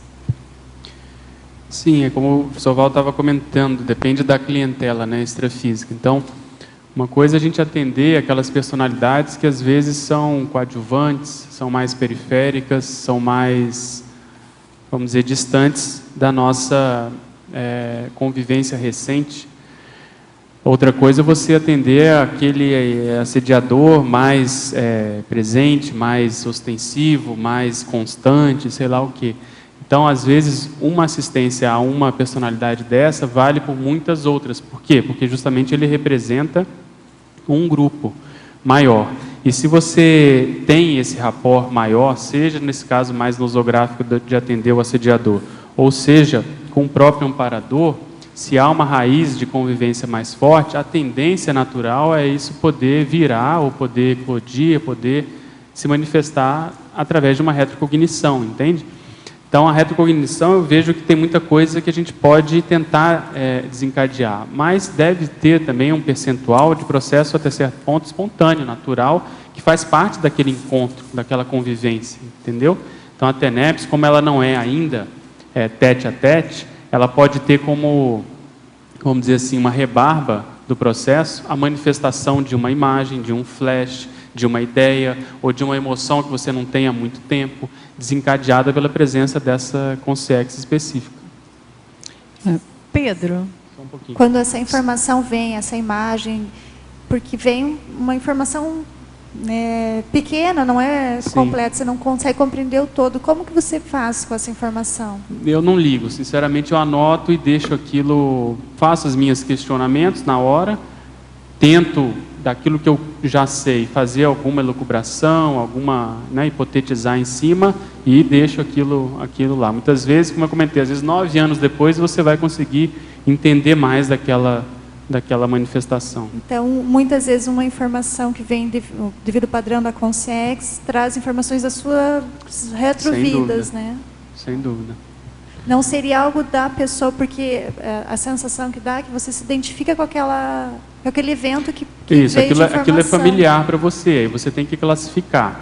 É mais nosográfico, é mais homeostático? O que é, vamos dizer assim, a raiz disso? É um processo emocional? É um processo de ideia? O que aquilo te gera? Entende? E aí você tira partido disso. O que eles querem me mostrar com isso? E aí tenta trabalhar em cima dessa condição. E como que você consegue diferenciar o que é seu ou é somente da consciência? Ou não? Se a consciência está na tua TENEPS, tem correlação. Você tem que ver o nível que aquilo atingiu você. Se você está fazendo assistência, assimilação, é constante, você vai perceber o que eles estão sentindo. Mas se aquilo te pegou de algum modo, se aquilo te deu uma desestabilizada, ou se você ficou muito empolgado, se é uma ideia às vezes tende mais avançada, então essa repercussão holossomática é que aí você vê que você tem algum rabo preso com aquilo, seja mais nosográfico ou mais assim de ter uma retrosenha, de ter alguma história naquela área. Estou falando mais no caso de ideias, né? Compreender o contexto. Né? Compreender o contexto. Mas acho que o recado mais sério aí é não ficar siderado naquela condição, sabe? Anotar, ficar como registro Tem mais Pedro. um item, posso perguntar? Pois não. Posso só fazer uma pergunta que é sobre isso que você falou, daí você... Pedro, é só sobre isso que ela perguntou. A identificação do principal ou do coadjuvante é não pela relação da pessoa em si, mas pela nossa relação com a pessoa, né?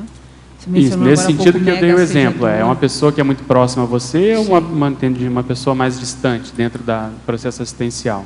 Porque seria não patologia, dificuldade ou facilidade da pessoa por si só, e sim como aquilo Isso, reverbera. é uma das variáveis. Uma que eu estou chamando a atenção é essa convivência, essa proximidade. Outra é a dificuldade da personalidade, que aí também tem vários graus. Pode ser uma personalidade mais próxima com uma patologia leve ou não. Ao contrário, ok. Na 8ª linha também, na parafatologia, a TENEPS auxiliando na cura dos nódulos holomnemônicos. Esses nódulos holomnemônicos, né, esse também é um título de verbete, que são, em geral, se manifestam com aquelas lembranças recorrentes que a pessoa não consegue compreender a totalidade. Às vezes aquilo vem pode ser como um sonho, pode ser como uma clarividência, ou até uma retrocognição recorrente. Você vê até um determinado ponto e não entende o porquê daquilo, porquê daquela manifestação.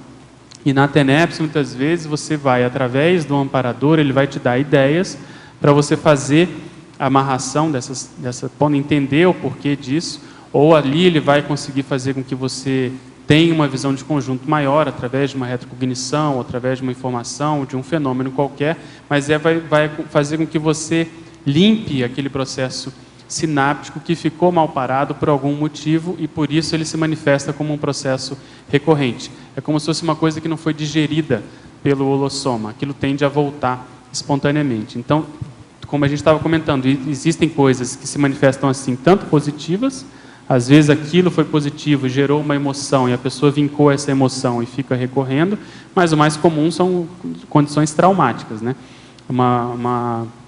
Um evento traumático que a pessoa registrou e aquilo tende a se manifestar. Ontem até estava conversando com o professor Valdo sobre o processo de epilepsia, né? Ele estava dando algumas ideias sobre esse processo. Às vezes a presença da consciência assediadora do passado pode desencadear o fenômeno da convulsão, o fenômeno lá que é muito comum na epilepsia. Por quê? Porque existe essa entrada, existe essa convivência anterior, existe esse processo. E, no caso, a pessoa que... Não estou dizendo que todo caso de epilepsia é assim, tá certo? É só uma possibilidade. Mas que dentro dessa convivência ficou essa brecha, essa cunha, essa condição em que há a possibilidade do assediador fazer isso na pessoa e ela ainda não superou, ela não é imune. Lembrar também que um dos objetivos da TENEPS é a gente ficar cada vez mais imunes, ou para-imunes, ou ter o mitridatismo, né, energético a esses assediadores, que eu acho que uma das provas maiores que nós vamos ter é justamente na próxima intermissão, a gente poder reencontrar esse povo e não ter essas sequelas, essas vivências, essas enfermidades, comorbidades extrafísicas, né? Essas situações você evoca naturalmente na TENEPS por ser algo que está traumatizado ou não? Não, acho que não. Eu sou mais a favor do processo de fora, deixar na mão dos amparadores. Quando for, eles têm uma visão de conjunto maior, eles acharem que é o momento daquilo vir à tona, eles vão dar um jeito da pessoa ter aquela informação. Da mesmo modo, a condição da retrocognição, né? Eles têm a condição de fazer subitar, seja através justamente de trazer assistidos que eles sabem que podem gerar isso, seja de um processo de manifestação direta mesmo pela telepatia. Tem maior visão de conjunto, né? Pedro, aqui atrás no ar. Pois não. Sobre esse quem é quem que você comentou, né, sobre o público-alvo, já aconteceu assim, de você ter contato com uma pessoa e ela aparecer na TENEPS depois, e depois você ter contatos posteriores e a abordagem modificar, em sua interação com ela modificar a partir dessa identificação? Modificar no sentido de eu olhar com outros olhos para a pessoa. Aquilo que, por exemplo, eu convivia com a pessoa, conhecia en passant. Aí eu estou convivendo com ela num curso, por exemplo, e naquele curso tem uma intensificação, vamos supor, no acoplamentário. Eu tenho como se fosse um vislumbre retrocognitivo, isso sem querer você começa a olhar para a pessoa, entendeu, com outros olhos, porque você vai tentar encaixá-la em algum contexto das suas retroexistências. Então eu vou comparar o meu caso, daquilo que eu sei do meu passado, com o passado da pessoa, possível, aquilo que eu vi, aquilo que eu, olhando hoje, que eu posso ter como hipótese, e tentar ver aonde que foi esse cruzamento. Só que é difícil, fica tudo na casa de hipóteses, porque são várias vidas, várias existências, nós somos polivalentes, então nem sempre é fácil você fazer esse entrecruzamento. Só que existe uma variável aí que eu estou considerando mais recentemente, que é o fato de eu saber um pouco mais sobre o meu passado recente E eu desconfio muitas vezes de que eles possibilitam eu perceber algumas coisas de pessoas que conviveram comigo. Então, para ver até que ponto não é para eu ajudar essas pessoas. Então, às vezes eu me aproximo, eu conto, às vezes, o meu caso, eu conto algumas condições que estão acontecendo para ver se isso, de algum modo, mexe com a pessoa e anima ela, no caso, a escrever mais, a escrever verbete, a se interessar mais pelo processo mental somático.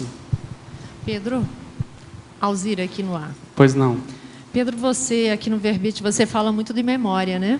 Sim. E aqui na sindromologia, você coloca a profilaxia das síndromes das falsas memórias.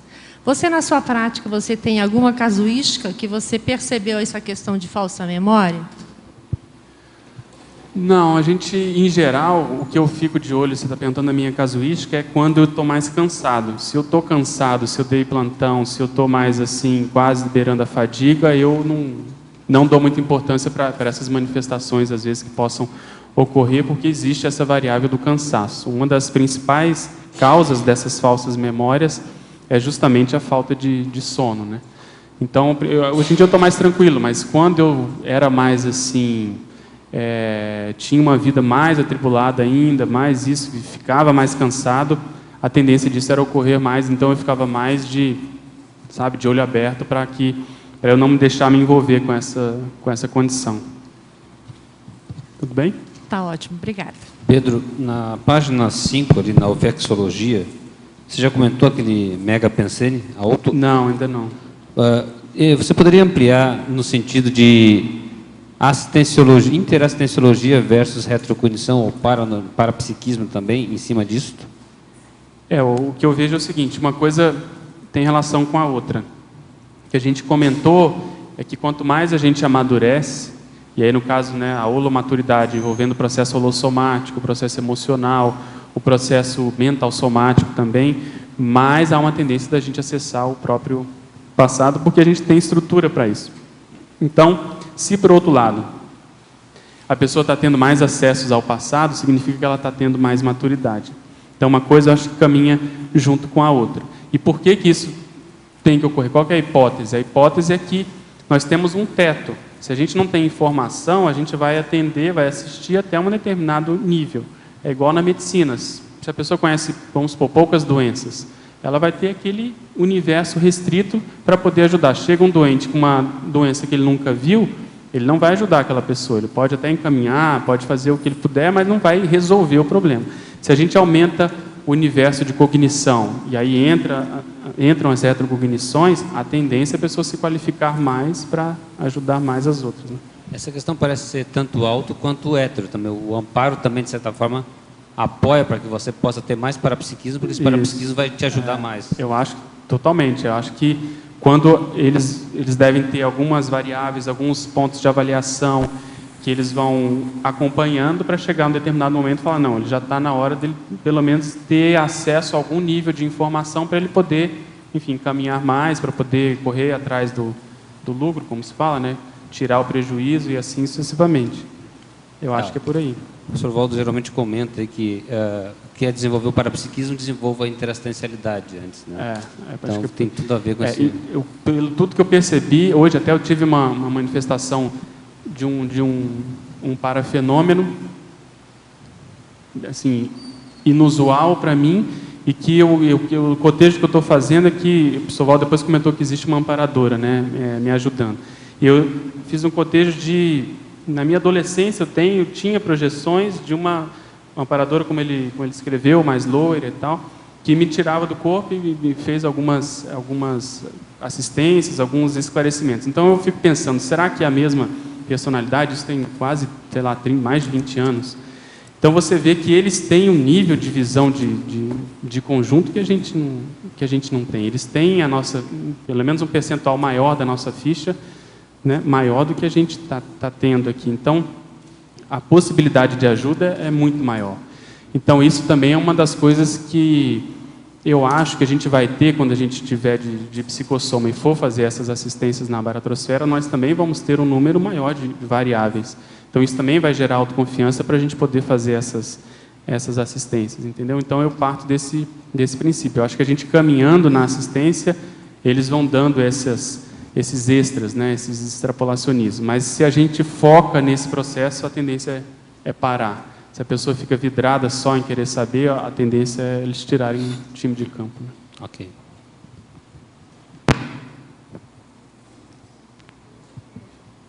Alô, Pedro, faz favor. Pode falar. Pode falar.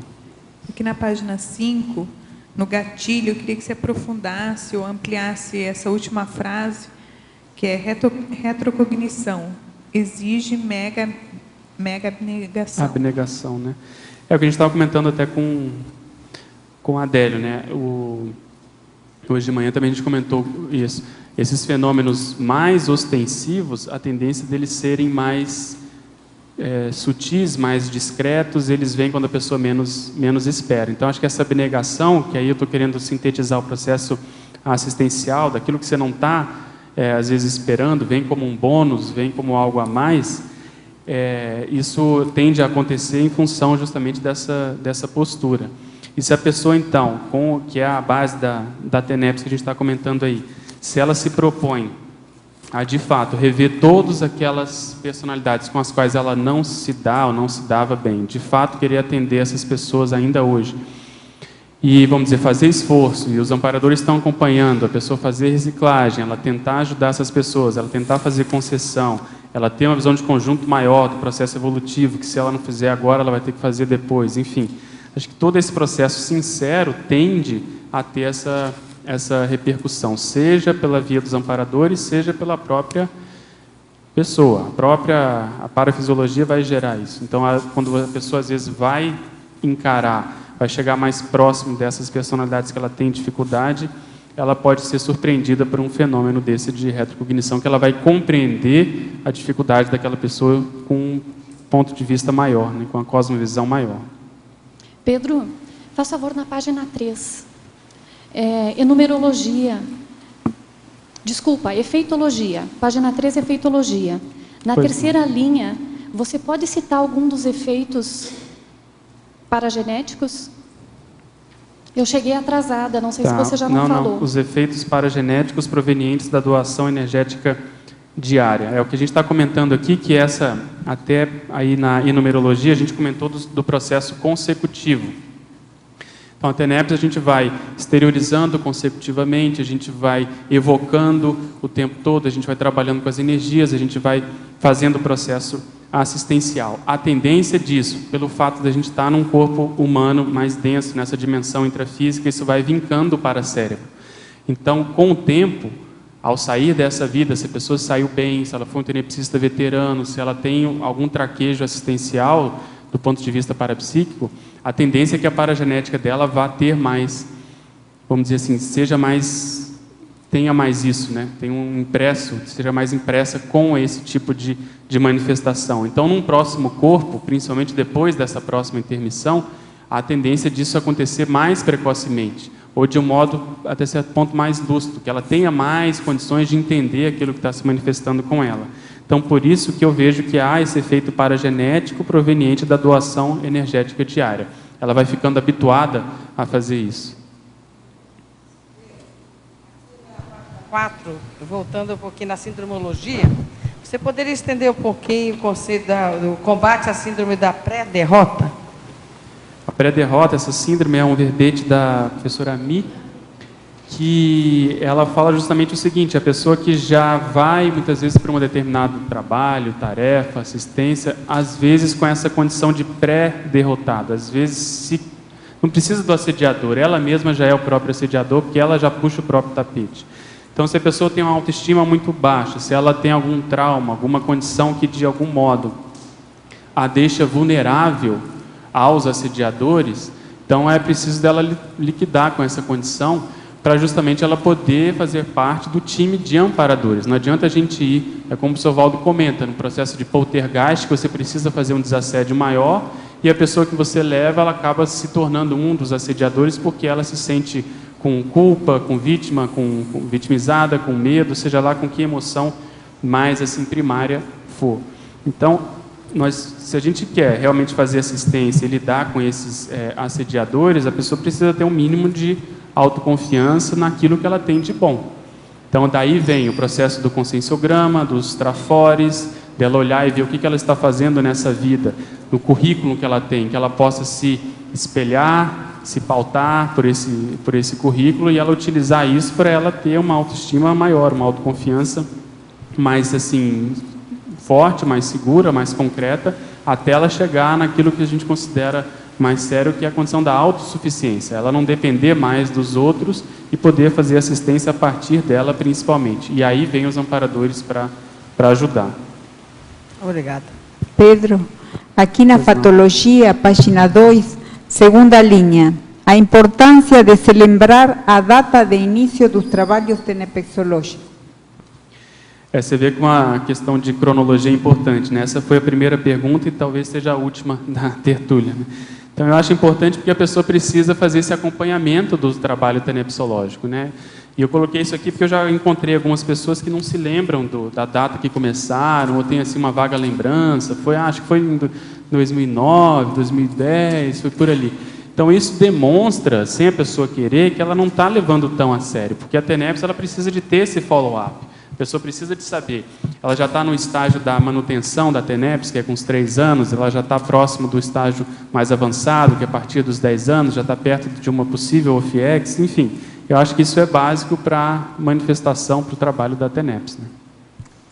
Ô Pedro, nós desejamos mais 400 verbetes da sua parte, tá certo?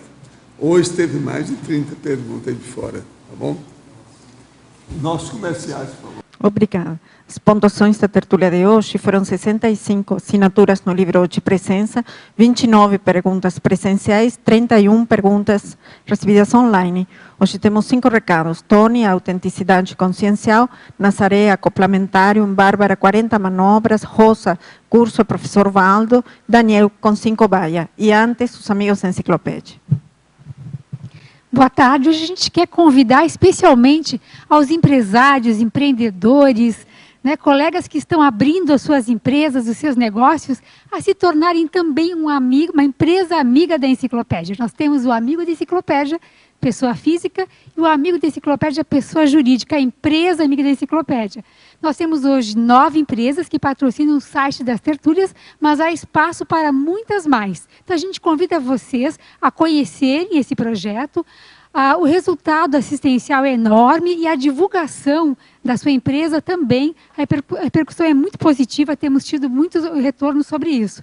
Para saber mais como funciona, entre em contato com o CAEC pelo telefone 45, código de área, 35 25 26 52, ou mande um e-mail para amigos@enciclopediadaconscienciologia.org, que você obterá mais informações. Muito obrigada. Boa tarde a todos. Estou aqui para convidá-los para o curso Autenticidade Consciencial. E esse curso ele é indicado para aquelas pessoas que querem reorganizar o seu processo de energia, no sentido de não gastar mais energia na manutenção de uma imagem falsa, no status, enfim, da pessoa poder investir essas energias para que ela seja ela mesma, do ponto de vista cosmoético, da sua ProEx. Então, esse curso ele vai trabalhar com dinâmicas, com oficinas práticas, no sentido da pessoa mexer com a autenticidade dela, com ela mesma, da autenticidade dela perante os seus colegas, os alunos que vão fazer parte desse curso, e também da autenticidade com a equipe extrafísica de amparadores, tá bom? Todos estão convidados, as inscrições já estão abertas, e os alunos podem obter informações no CAEC, na recepção do CAEC. Esse curso, portanto, então, é dia 26 e 27 de janeiro. Ok? Obrigado. Boa tarde a todos. O CAEC convida você para participar do segundo acoplamentário deste mês, que ocorrerá excepcionalmente na sexta e sábado, dia 18 e 19. Sexta e sábado, porque no domingo é o curso da escrita com o professor Valdo. Então, a programação é especial na sexta-feira, começando às 7h30 e terminando no sábado. Esse acoplamentário tem a temática pacificação íntima e ocorrerá com os EPICONs Ana Luísa Rezende, Félix Wong e Luiz Gonçalves. Aguardamos, então, sua inscrição. Ainda há vagas. Obrigado. Boa tarde. Boa tarde a todos. Eu estou aqui hoje em nome da CIP para convidá-los para o 40 Manobras Energéticas que ocorrerá em Belo Horizonte, agora durante o Carnaval. O curso ocorrerá nos dias 9, 10, 11 e 12 de fevereiro, ou seja, durante o Carnaval, no Hotel San Diego, em BH. Quem tiver interesse e quiser mais informações, por favor, liguem no DDD 31 3222 0056. O curso ele é sem pré-requisitos e as pessoas que fizerem as inscrições até o dia 31 de janeiro terão um desconto de 5%, ok? Até lá. Boa tarde a todos. Estamos convidando para o curso avançado de redação conscienciológica com o professor Valdo Vieira, que vai ser no próximo domingo, dia 20. Ele começa às 8 horas da manhã até às 10h30, depois recomeça às 13 horas até 15h30. No curso, o professor Valdo Vieira vai tratar de técnicas aplicadas para escrever e analisar a produção conscienciográfica pessoal. Cada participante receberá um kit contendo 3 verbetes do dicionário de argumentos da Conscienciologia e planilhas de dissecção estatística redacional elaboradas por ele. Esse curso eu considero aquele curso irresistível, porque ele vai trazer a pilha que ele faz de pensatas. Então, quem sabe o que é pensata, não vai querer perder. E quem não sabe o que é pensata, não vai querer perder, porque vai querer saber o que é. Então, gente, quem quiser vir ao curso tem que fazer as inscrições lá na recepção do CAEC. Custa apenas R$30. Ok? Obrigada. Olá, pessoal. Eu venho aqui convidar todos os paulistanos, paulistas e todos os outros interessados a participar do curso Consim Cobaia Voluntária. O curso vai ser feito em parceria com a Conscius e será nos dias 18, 19 e 20 de janeiro, essa sexta, sábado e domingo. O curso será realizado no IPC São Paulo, na Alameda Santos 1293, Conjunto 42, quarto andar, próximo ao metrô Trianon. O telefone de contato para inscrições e outras informações é 011 3287 9705 ou 011 3287 9706.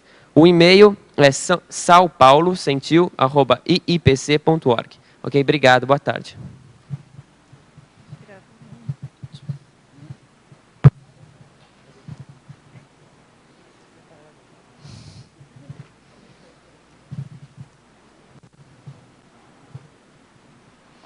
O verbete da manhã é recalque intelectual, especialidade para patologia, autora professora Laura Sanches. Obrigada e boa tarde a todos.